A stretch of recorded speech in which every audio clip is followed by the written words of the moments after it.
आप होलसेल में ये मान के चलें दोस्तों, जो 2003-5 के शिक्षक हैं, 2026 में जनवरी से इंडेक्स 15 के अनुसार बेसिक पे उनका 32,290 होगा, जबकि जो परीक्षा पास करने के बाद विशिष्ट शिक्षक बने हैं इंडेक्स 10 के अनुसार 32,620 होगा।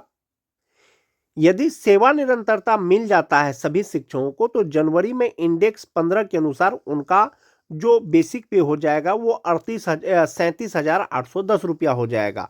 अगर सेवा निरंतरता को अगर छोड़ दिया जाए, सिर्फ वेतन संरक्षण को लिया जाए, तो जनवरी 2026 से उनका जो ग्रॉस सैलरी होगा वो 61,357 रुपया होगा। सेवा निरंतरता मिलेगा तो 70,965 रुपया हो जाएगा विशिष्ट के रूप में। जो 2006 के शिक्षक हैं दोस्तों, इंडेक्स 14 के अनुसार जो मूल वेतन होगा नियोजित शिक्षक का वो 31,340 रुपया होगा। इंडेक्स 9 के अनुसार पे प्रोटेक्शन यानी वेतन संरक्षण के अनुसार जो विशिष्ट शिक्षक हैं जनवरी 2026 से उनका बेसिक पे 31,670 रुपया। यदि सेवा निरंतरता मिलता है तो समस्थानिक इंडेक्स इंडेक्स 14 के अनुसार बेसिक पे 36,710 रुपया हो जाएगा। जो ग्रॉस सैलरी होगा दोस्तों 2006 के शिक्षकों का वो 59,598 रुपया होगा, और जबकि सेवा निरंतरता मिलने के बाद वो जो ग्रॉस सैलरी होगा वो 68,928 रुपया होगा। जो 2010 के शिक्षक हैं इंडेक्स 13 के अनुसार नियोजित रहते हुए उनका बेसिक पे 30,420 रुपया है, और पे प्रोटेक्शन जो होगा वो इंडेक्स 8 पे आएगा और वो 30,750 रुपया हो जाएगा। यदि सेवा निरंतरता मिल जाएगा तो इंडेक्स 13 समस्थानिक इंडेक्स हो जाएगा और वो बेसिक पे 35,640 रुपया हो जाएगा। वेतन संरक्षण के अनुसार जो ग्रॉस सैलरी होगा 57,894 रुपया होगा, जबकि सेवा निरंतरता मिलने के बाद 66,947 रुपया होगा।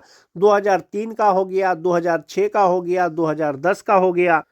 अब बात करते हैं टीटी पास शिक्षक का दोस्तों। इंडेक्स 10 के अनुसार जो नियोजित शिक्षक हैं उनका बेसिक पे 27,820 रुपया है, और ये जो 27,820 रुपया है वो इंडेक्स 5 में फिट आएगा, 28,140 रुपया हो जाएगा। सेवा निरंतरता मिलेगा तो ये इंडेक्स 10 के अनुसार हो जाएगा, बेसिक पे 32,620 रुपया हो जाएगा। जो ग्रॉस सैलरी होगा 53,063 रुपया होगा, जबकि सेवा निरंतरता के बाद जो ग्रॉस सैलरी होगा वह 61,357 रुपया होगा। जो टीटी पास शिक्षक हैं 2016 के नियोजित रहते हुए इंडेक्स 10 के अनुसार इनका भी 27,820 रुपया हो जाएगा। जो विशिष्ट शिक्षक बन गए हैं उनका 28,140 रुपया हो जाएगा। जो विशिष्ट शिक्षक बन गए हैं जो उनका जो ग्रॉस सैलरी होगा वो 53,063 रुपया होगा। सेवा निरंतरता मिल जाएगा तो मूल वेतन 32,620 रुपया हो जाएगा। ग्रॉस सैलरी 61,357 रुपया हो जाएगा। जो छठा फेज के शिक्षक हैं 23,280 रुपया इंडेक्स 4 के अनुसार होगा, जबकि इंडेक्स 2 के अनुसार 25,750 रुपया होगा विशिष्ट शिक्षक का। और जो विशिष्ट शिक्षक है वेतन संरक्षण के साथ ग्रॉस सैलरी 48,638 रुपया होगा, जबकि सेवा निरंतरता मिलने के बाद 51,545 रुपया हो जाएगा। जो स्नातक ग्रेड के ग्रेजुएट टीचर हैं दोस्तों उनका जो है नियोजित का 29,410 रुपया बेसिक पे होगा, जबकि विशिष्ट का 29,700 रुपया होगा, जबकि सेवा निरंतरता मिलेगा तो 36,530 रुपया हो जाएगा। जो जिनकी बहाली ट्रेन के रूप में हुई थी 3,300 होगा नियोजित शिक्षक का, जो विशिष्ट बन गए हैं 30,600 होगा, और यदि इनको सेवा निरंतरता मिलेगा तो 37,630 रुपया हो जाएगा। पे प्रोटेक्शन के अनुसार ग्रॉस सैलरी 57,617 रुपया और सेवा निरंतरता के बाद 70,630 रुपया। वो जो सैलरी है दोस्तों वो चार्ट के माध्यम से आप यहाँ पर भी देख सकते हैं कि जो विशिष्ट शिक्षक है वेतन संरक्षण के अनुसार उनका 61,357 रुपया होगा, जबकि सेवा निरंतरता मिलने के बाद की गणना को अगर छोड़ दें तो इनहैंड सैलरी पे प्रोटेक्शन के अनुसार 48,987 रुपया होगा। तो इसी प्रकार से दोस्तों वेतन का गणना किया जा सकता है विशिष्ट शिक्षकों का। अब हम लोग ये कैलकुलेट करेंगे कि 1 जनवरी 2026 को नियोजित शिक्षकों का वेतन कितना होगा, या विशिष्ट शिक्षक का वेतन और नियोजित शिक्षक के वेतन में संभवतः कितना का अंतर हो सकता है। इसके लिए दोस्तों आप ये वाला सैलरी चार्ट देख सकते हैं। जो 2003 के शिक्षक हैं 1 जनवरी को बेसिक पे जो नियोजित शिक्षक हैं और जो विशिष्ट शिक्षक हैं 1 जनवरी 2026 को उनका बेसिक पे जो 2003 के हैं। जो 2003 के नियोजित शिक्षक हैं जनवरी 2026 में उनका बेसिक पे 32,290 रुपया हो जाएगा। जैसा कि मैं आपको पहले भी बताया 58% डीए के अनुसार इनका 18,728 रुपया हो जाएगा। 5% एचआरए के अनुसार 1615 रुपया हो जाएगा। 1,000 मेडिकल का हो गया और 3600 रुपया उनका ईपीएफ अकाउंट में जमा होगा। ग्रॉस सैलरी हो जाएगा 55,433 रुपया और इनहैंड सैलरी हो जाएगा 51,833 रुपया। ये हो गया आपका नियोजित शिक्षक जो 2003 के हैं। जो विशिष्ट शिक्षक बन गए हैं जनवरी 2026 में उनका बेसिक पे 32,620 रुपया हो जाएगा। 58% डीए के अनुसार 18,920 रुपया, 5% एचआरए के अनुसार 1,631 रुपया, 1,000 रुपया मेडिकल हो गया और इनका जो जमा होगा 12,370 रुपया जमा होगा और ग्रॉस सैलरी होगा 61,357 रुपया। इनहैंड सैलरी होगा 48,987 रुपया। जो 2003 के शिक्षक विशिष्ट शिक्षक बन गए हैं। तो आप यहाँ पर जो उनका वेतन का अंतर है वो आराम से देख सकते हैं कि जो 2003 के नियोजित शिक्षक हैं उनका ग्रॉस सैलरी होता है 55,433 रुपया, जबकि विशिष्ट का होता है 61,357 रुपया। तो संभवतः दोस्तों 6,000 का जो है वेतन में आपको अंतर नजर आ रहा होगा। एक 6,000 यहाँ पर हो गया। दूसरा अंतर क्या होगा कि जो नियोजित शिक्षक है उनका मात्र 3600 रुपया उनके फ्यूचर के लिए जमा हो रहा है, जबकि जो विशिष्ट बने हैं इनका लगभग 12,370 रुपया जमा हो रहा है। तो ये सैलरी डिफरेंस है दोस्तों नियोजित और विशिष्ट का। बात करते हैं जो 2006 के नियोजित शिक्षक हैं जो अभी भी नियोजित हैं। जनवरी 2026 में उनका बेसिक पे 31,340 रुपया होगा। 58% डीए 18,177 रुपया हो जाएगा। 5% एचआरए 1,567 रुपया हो जाएगा। 1,000 मेडिकल का हो गया। ग्रॉस सैलरी होगा इनका 53,884 रुपया। इसमें से 3,600 रुपया उनका ईपीएफ अकाउंट में जमा होगा। इनहैंड सैलरी होगा 50,284 रुपया। सेम ईयर के यानी 2006 के ही अगर विशिष्ट शिक्षक की बात करें तो उनका बेसिक पे 31,670 रुपया होगा। 58% डीए के अनुसार 18,369 रुपया होगा। 5% एचआरए 1,584 रुपया होगा। 1,000 मेडिकल का हो गया और इनका ग्रॉस सैलरी होगा 59,598 रुपया, जबकि इनका 3,600 ही जमा हो रहा था। इनका 12,009 रुपया जमा होगा और इनहैंड सैलरी हो जाएगा 47,589 रुपया।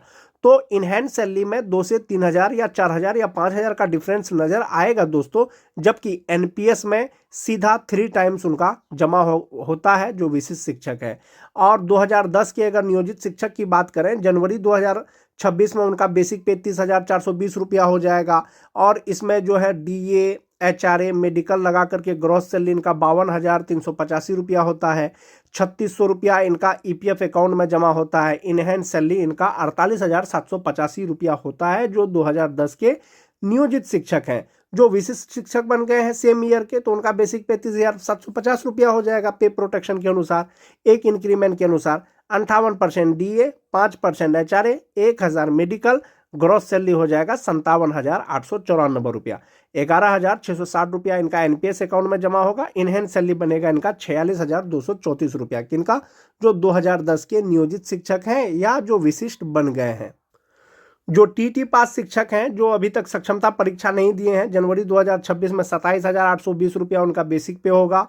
58% डीए के अनुसार 16,136 रुपया होगा। 5% एचआरए के अनुसार 1,391 रुपया होगा। 1,000 मेडिकल हो गया। ग्रॉस सैलरी हो जाएगा 48,147 रुपया। 3,600 रुपया उनका ईपीएफ अकाउंट में जमा होगा। इनहैंड सैलरी बनेगा इनका 44,547 रुपया। अगर जो विशिष्ट शिक्षक बन गए हैं उनका हो जाएगा बेसिक पे आने वाला मंथ में वो हो जाएगा 28,140 रुपया, यानी जनवरी 2026 में 58% डीए, 5% एचआरए मेडिकल लगा करके जो ग्रॉस सैलरी होगा उनका 53,063 रुपया होगा। 10,671 रुपया उनका एनपीएस अकाउंट में जमा होगा और इनहैंड सैलरी हो जाएगा 42,392 रुपया। जो छठा फेज वाले नियोजित शिक्षक हैं उनका 23,280 रुपया हो जाएगा। 58% डीए, 5% एचआरए मेडिकल लगा करके ग्रॉस सैलरी 40,746 रुपया हो जाएगा। 3,600 रुपया उनका जो है ईपीएफ अकाउंट में जमा होगा। इनहैंड सैलरी 37,146 रुपया होगा, जबकि जो विशिष्ट शिक्षक बन गए हैं उनका बेसिक पे 25,750 रुपया के अनुसार जो ग्रॉस सैलरी होगा वो 48,638 रुपया होगा। 9,764 इनका एनपीएस अकाउंट में जमा होने के बाद इनहैंस सैलरी 38,874 रुपया होगा। तो आप एक चीज ये देख रहे होंगे दोस्तों, जो नियोजित शिक्षक है जनवरी 2026 में जो 2003 के शिक्षक हैं उनका इनहैंस सैलरी होगा 51,833 रुपया। जो विशिष्ट शिक्षक हैं उनका इनहैंस सैलरी होगा 48,987 रुपया।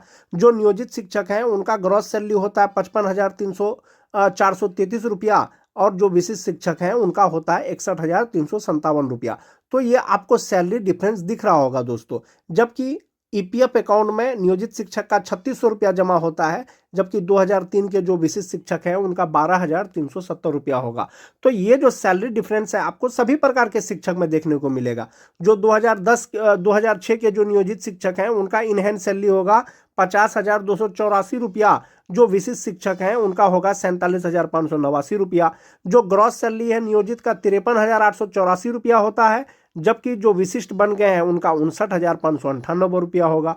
जो 2010 के शिक्षक हैं नियोजित शिक्षक का इनहैंस सैलरी बनेगा जनवरी 2026 से 48,785 रुपया, जबकि विशिष्ट शिक्षक का इनहैंस सैलरी होगा 46,234 रुपया।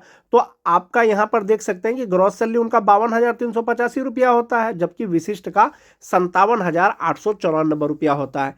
टीटी पास शिक्षक की बात करें तो नियोजित का 44,547 रुपया बनता है, जबकि नियोजित विशिष्ट शिक्षक का 42,392 रुपया बनता है। जो छठा फेज के शिक्षक हैं 1 to 5 का उनका 37,146 रुपया बनता है, जबकि विशिष्ट का 38,874 रुपया बनता है। तो इस प्रकार से दोस्तों जो नियोजित शिक्षक है सभी प्रकार का उनका फ्यूचर के लिए जो जमा होता है सिर्फ और सिर्फ 3600 रुपया जमा होता है उनके ईपीएफ अकाउंट में। जबकि आप अगर विशिष्ट शिक्षक का देखेंगे तो सभी प्रकार के शिक्षक का अलग अलग है। 2003 का होगा 12,370 रुपया जमा होगा।